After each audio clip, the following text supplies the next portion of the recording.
नमस्कार। आज का ये वीडियो भगवान श्री राम को समर्पित है। जी हाँ, 17 अप्रैल को रामनवमी है और आज के इस वीडियो में मैं आपको बताऊँगी कि रामनवमी के दिन क्या शुभ संयोग बन रहे हैं ग्रह नक्षत्रों के और कौन-सा स्तोत्र और कौन-सा मंत्र का जप करके हम भगवान श्री राम का आशीर्वाद पा सकते हैं।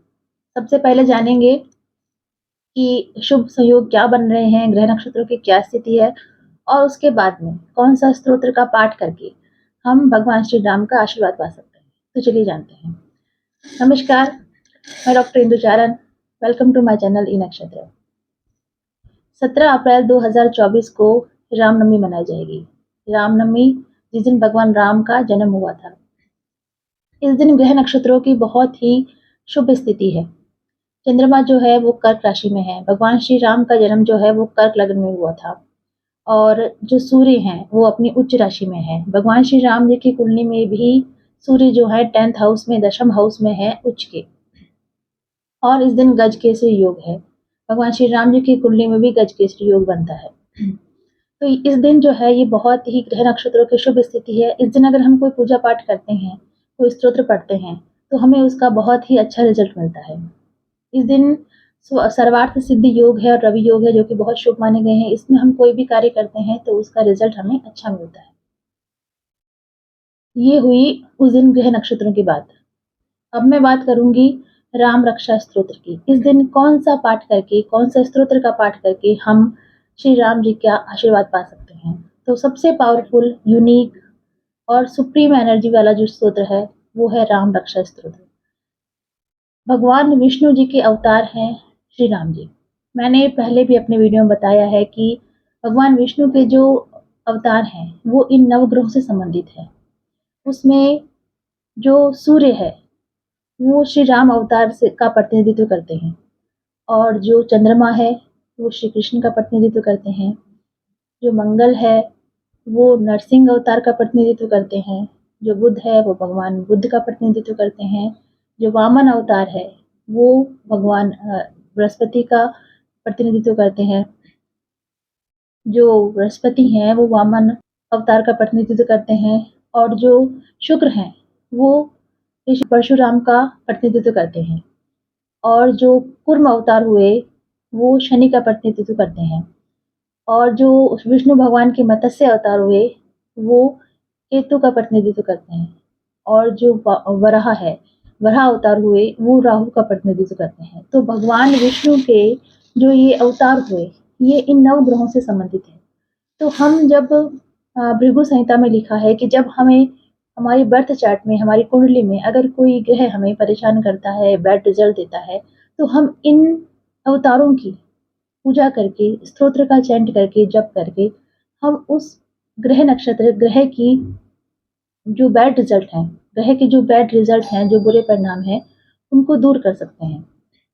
तो सबसे पहले आज जब भगवान श्री राम जी का जन्म है रामनवमी को, तो आज के इस वीडियो में हम राम रक्षा स्तोत्र पे बात करेंगे।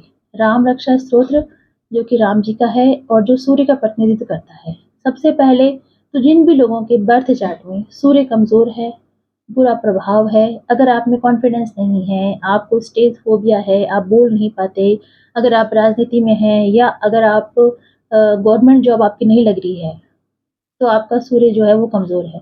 तो उसके लिए भी आप राम रक्षा स्तोत्र का पाठ कर सकते हैं। अब राम रक्षा स्तोत्र के पाठ के फायदे क्या हैं?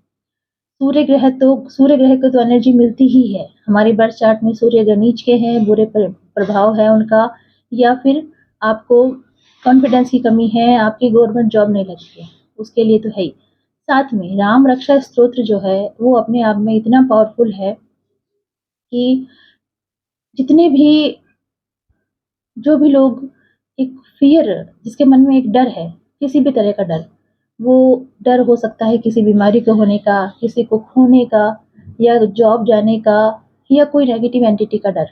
अगर किसी को भी कोई डर है, तो राम रक्षा स्तोत्र से पावरफुल कोई स्तोत्र नहीं है। इसका नाम ही है राम रक्षा स्तोत्र, जिसकी राम जी स्वयं रक्षा करते हैं, ऐसा स्तोत्र। राम रक्षा स्तोत्र की महिमा अतुल अनंत, बुद्ध कौशिक ऋषि ने रचा यह पवित्रतम ग्रंथ। श्री सीता जी शक्ति हैं, देव प्रभु श्री राम, कीलक श्री हनुमान जी, सुमिरो सीताराम।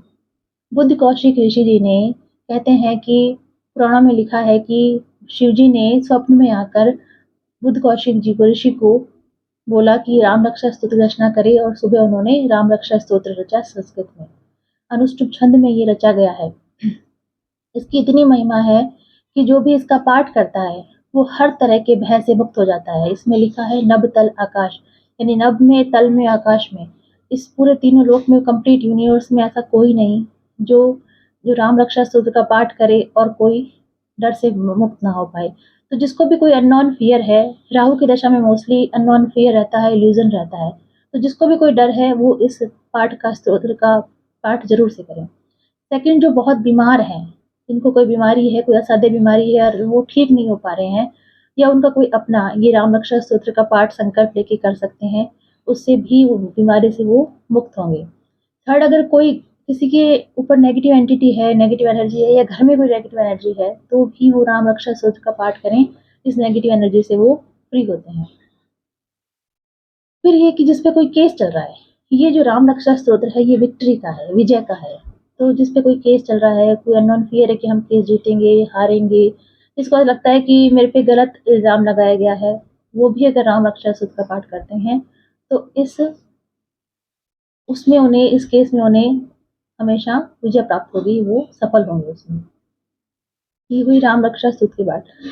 साथ में राम रक्षा स्तोत्र जो है वो सॉरी, राम रक्षा स्तोत्र जो है उसमें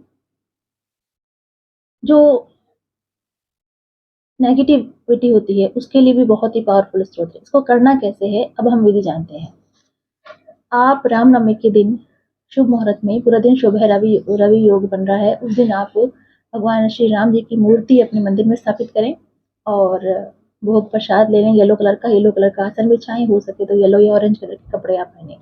एक पीली सरसों, पीली राई एक कटोरी में लें और जब आप राम रक्षा स्तोत्र पढ़ते हैं तो उस राई में आप उंगली घुमाते रहें और वो राम रक्षा स्तोत्र पढ़ें। इससे वो जो सरसों है, पीली जो राई है, वो एनर्जाइज हो जाएगी। उसके बाद से आप उसको घर में स्प्रेड आउट कर सकते हैं।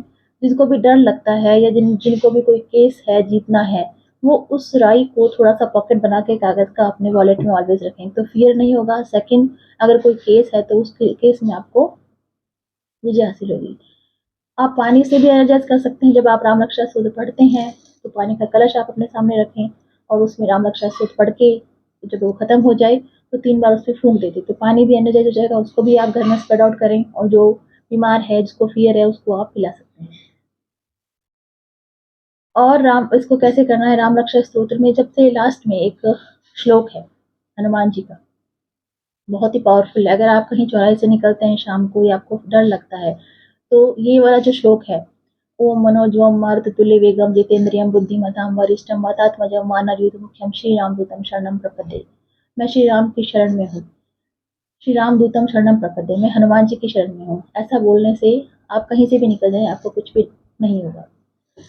और जब राम रक्षा समापन हो जाए उसके बाद आपको भोग लगाना है और 2 बार हनुमान चालीसा का पाठ करना है। हनुमान चालीसा इसमें कीलक है।